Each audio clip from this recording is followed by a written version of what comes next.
अफगाणिस्ताननं बांगलादेशला पराभूत केल्यानं T20 विश्वचषकाचं समीकरण कसं बदललंय? भारतासह कोणकोणत्या संघांसाठी गुड न्यूज आहे याचा आढावा घेतलेला आहे क्रिकेट समीक्षक सुनंदन लेले यांनी थेट गयानामधून. पाहूया. सेंट लुशियाहून प्रवास करून भारतीय संघाबरोबर आम्ही गयानाला येऊन पोचलो. रात्रीचे 12 वाजून गेलेले होते. विमानतळावरती तरी उत्साहाने संयोजक ढोल ताशे वाजवत होते.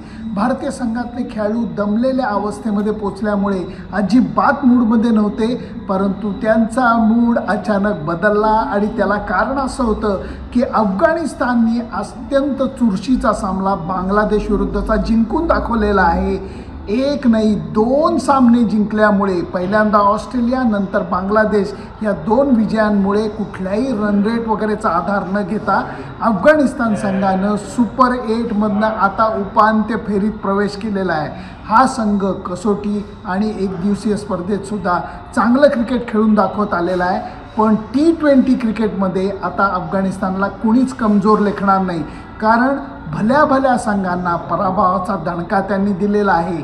बांगलादेश विरुद्ध खेळत असताना 59 चेंडू त्यांच्या फलंदाजांनी निर्धाव खेळून काढलेले होते.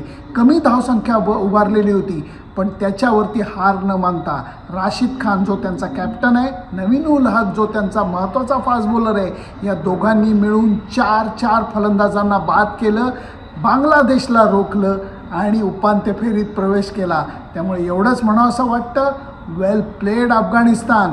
एकीकडे अफगाणिस्तान आणि भारत या गटातनं उपांत्य फेरीत गेलेले आहेत, तर दुसरीकडे माजी विजेते ऑस्ट्रेलिया घरच्या प्रवासाला लागणार आहेत. सुनंदन लेले, ABP माझा, गयाना. ABP माझा, उघडा डोळे बघा नीट.